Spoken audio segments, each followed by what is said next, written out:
Alex Eala's relaxing Japanese getaway. Recharge after the Kinoshita Group Japan Open. The night sky over Osaka was painted in shades of indigo and silver, a soft drizzle kissing the streets that had once echoed with the cheers of tennis fans. The Kinoshita Group Japan Open had ended just 2 days ago, and the city was already moving on to its usual rhythm. But for Alex Eala, it was a moment to pause. After days of relentless focus, long rallies, and high-pressure matches, Alex finally had something she hadn't felt in weeks: peace.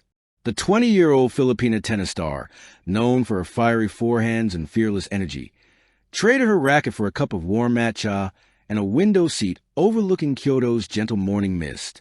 "This," she whispered to herself, "is what I needed." Her phone buzzed with messages. Congratulations from fans, notes from her team, reminders from her sponsors. But she silenced them all. For once, Alex wasn't chasing rankings or titles. She was chasing something else: herself. From the court to the countryside. 2 days earlier, Alex had played one of her most emotionally charged matches of the year at the Kinoshita Group Japan Open. Though her journey ended earlier than she hoped, her fight had won hearts. Her resilience had become the story of the tournament. But now her coach, Daniel Gomez, had given her one instruction: take a week off. Go anywhere. Just don't bring your racket. So she did. Alex packed light: a journal, a camera, a small duffel bag, and hopped on the Shinkansen from Osaka to Kyoto. The bullet train sliced the landscape like a whisper, offering her a moving gallery of rice fields, mountain silhouettes, and fleeting moments of rural Japan. The rhythm of the train felt like meditation. She had spent years on airplanes and practice courts, but this, the quiet hum of travel without purpose, felt healing. "I forgot what it's like to just breathe," she said softly, sketching a mountain outline in her notebook. Kyoto's gentle embrace. Kyoto, Japan's ancient soul, welcomed Alex with an almost spiritual stillness. The air smelled of incense and rain-soaked cedar. Temple bells rang in the distance. She stayed in a traditional ryokan, a Japanese in where time seemed to slow down. Tatami mats beneath her feet, sliding paper doors, and a private garden outside her room. This was worlds away from the roar of tennis crowds. The owner, an elderly woman named Mrs. Takahashi, recognized Alex after seeing her photo online. Eala-san," she said warmly. "You play tennis, yes?" Strong spirit. Alex smiled modestly. "Try my best." Mrs. Takahashi bowed. "Then you rest now. Strong spirits must also rest." That night, Alex followed the old woman's advice. She soaked in an onsen, a natural hot spring surrounded by lantern-lit stones. The warmth melted the soreness in her muscles, but more importantly, it melted the tension in her heart. She thought about her early days, training in the Philippines, winning the U.S. Open Juniors, and the endless expectations that came after. Sometimes, she thought, we get so busy proving ourselves that we forget to just be ourselves. Matcha mornings and mindful moments. The next morning, the sunlight filtered through paper screens as Alex woke up to the sound of rustling bamboo leaves. Breakfast was a serene ritual. Grilled salmon, miso soup, rice, and pickled vegetables. A far cry from her usual protein bars and smoothies. After breakfast, she joined a small group for a tea ceremony at a local temple. The tea master, dressed in an elegant kimono, moved with precision and calm. When it was her turn, Alex carefully whisked the matcha, feeling the quiet focus in her hands.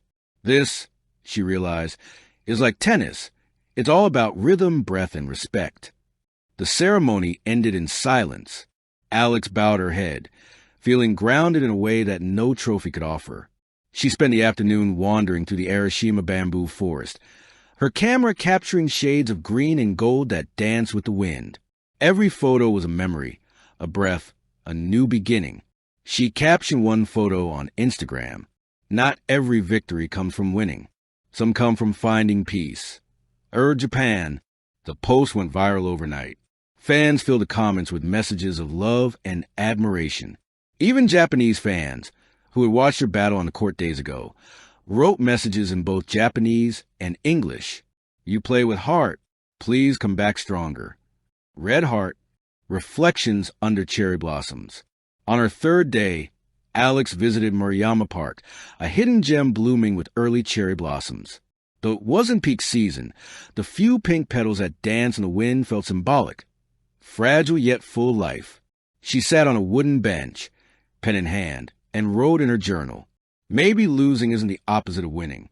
Maybe it's part of it. Maybe rest isn't stopping, it's preparation. Nearby, a group of children played tennis with wooden rackets. Their laughter filled the air, echoing the sound of her own childhood on the courts of Manila.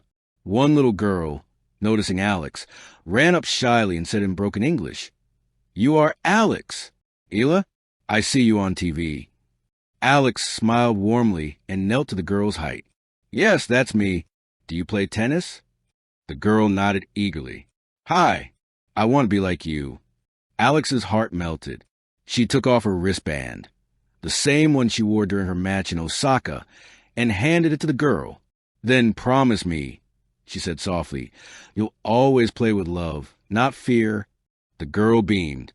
"I promise." The mountain of clarity. By the weekend, Alex decided to take a solo hike up Mount Karama, a sacred site known for its tranquility and panoramic views. The climb was steep, but she welcomed the challenge, her legs burning, her lungs working, her thoughts clearing with each step. At the summit, the wind whispered to the cedar trees. Below, Kyoto stretched like a living painting. Alex stood there, eyes closed, and made a silent vow.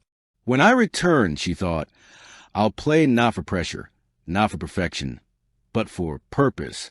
Return flight, renewed spirit. As her plane lifted off from Kansai International Airport, Alex looked out the window, the blue horizon stretching endlessly. She thought about the days ahead, the next tournaments, the training sessions, the dreams waiting to unfold. But this time, she was returning as the same athlete who had arrived. She was lighter, freer. She sent one last message to her coach. "Thanks for making me take this trip. I didn't find a trophy, but I found peace." Coach Gomez replied minutes later, "That's the most important one you'll ever have." Epilogue. The calm before the next storm. Weeks later, Alex Eala stepped onto another court, this time in Singapore, her eyes sharper, her movements smoother, her energy brighter. Commentators noticed something different. "She's playing with so much clarity," one said. "She must have found something special in Japan," said another. Indeed, she had. The headlines would later read, "From Osaka to Enlightenment, Alex Eala returned stronger after her Japanese retreat." But for Alex, it wasn't about headlines anymore. It was about balance between ambition and peace, between fighting and feeling, between being an athlete and being human. And as the crowd cheered once again, she smiled, the same quiet, genuine smile she wore under Kyoto's cherry blossoms. Because in the end, Japan had not just given her rest, it had given her back herself. Thank you for watching. Please don't forget to hit the subscribe button, like, and share. Till next time.